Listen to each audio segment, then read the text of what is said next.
चलो, we are starting with 3.3 of triangle chapter.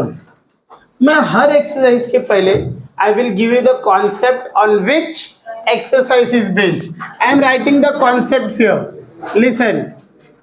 पहला concept isosceles triangle theorem. Isosceles triangle theorem. दूसरा या पहला कॉन्सेप्ट पहले डिटेल में बताता हूं. In a triangle ABC, a what do mean by isosceles triangle? दो साइड इक्वल, मतलब ये ए बी और ए सी इक्वल होगा. That is segment A B congruent to segment A C. चलो ये तो आइसोसेलेस ट्राइंगल हो गया. बट थ्योरम क्या होता है?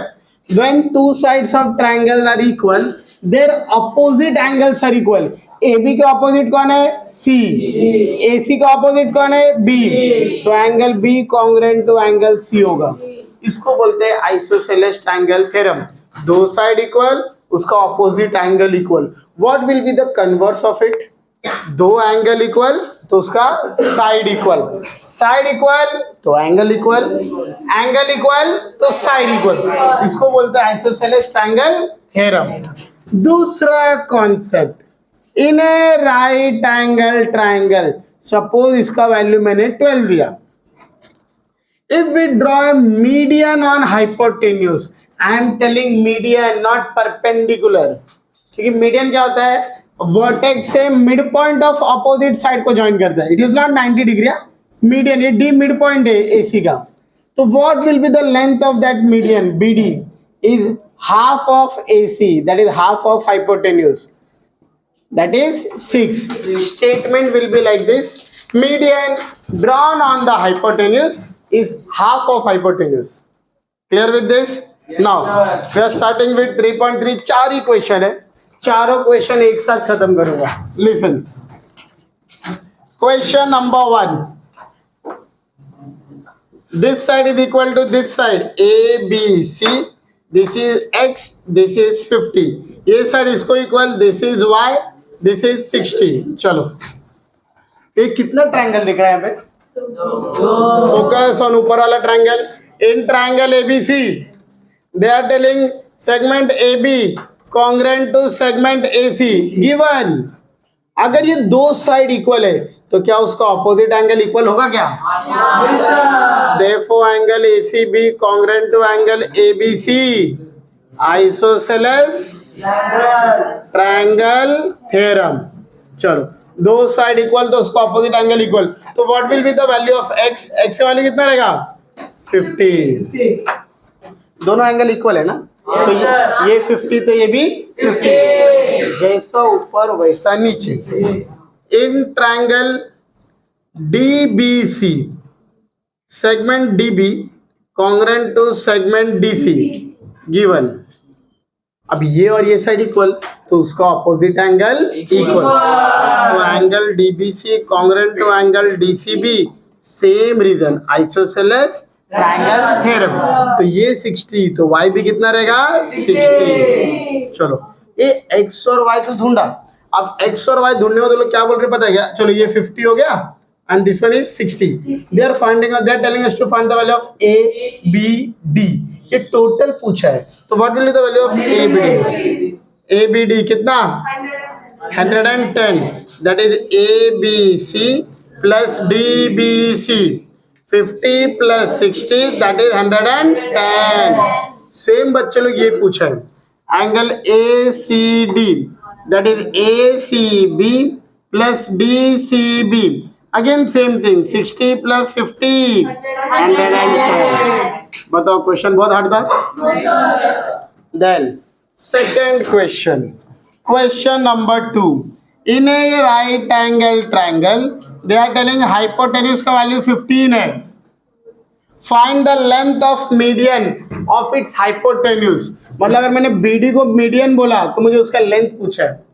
तो in triangle A B C, angle B is 90 degree triangle. Therefore, triangle ABC is a right angle triangle. Right angle triangle. Now, BD is the hypotenuse. BD is the median on hypotenuse AC।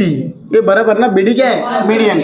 तो BD का length half of AC, that is half of 15, 7.5 units. तो यहाँ पे reason लिखना भूलना नहीं।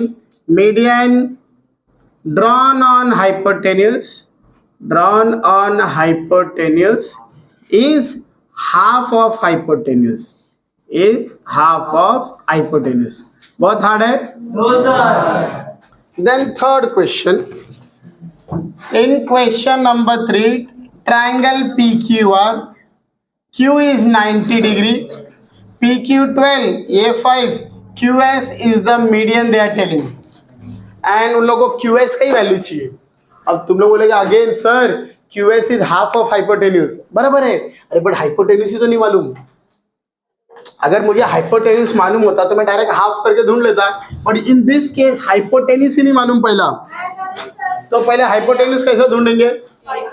Correct, Pythagoras theorem. In triangle PQR, PR square is equal to PQ square plus QR square by Pythagoras theorem.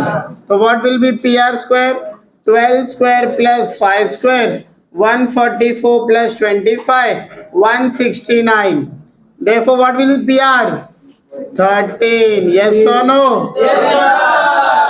Now QS is the median on hypotenuse PR, right? तो QS का value क्या रहेगा? Half of PR, that is half of 13, 6.5 units. Yes और no? अच्छा, what will be the reason here? Same ना, median drawn on hypotenuse is half of hypotenuse. Simple ना? Yes sir. मतलब दो ही कॉन्सेप्ट के ऊपर इन्होंने पूरा एक्सरसाइज खत्म किया है। Then last question number 4, in triangle PQR, G is the point of concurrence of all the median. Always keep in mind, point of concurrence of all the median is known as centroid. अच्छा, एक triangle में total कितना median possible है? 3। अरे 3 corner है, 3 vertex है, तो 3 ही median possible है।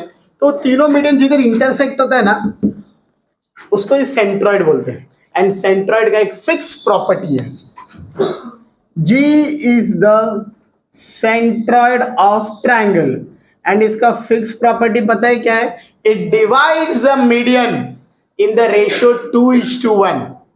फिक्स है, bigger part upon smaller part 2:1। अभी ये PT में PG is the greater part, so length of PG upon length of GT, that is smaller part, bigger part upon smaller part is 2/1. This is fixed, and we'll write as property of centroid. ये fix है।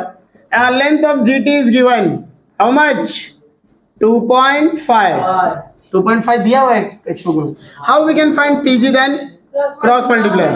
तो length of PG is 2 into 2.5, that is 5 units.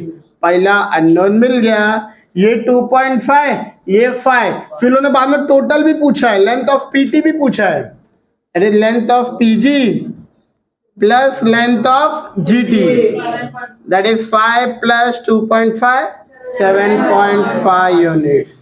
We are done with the exercise. Clear है? Yes sir.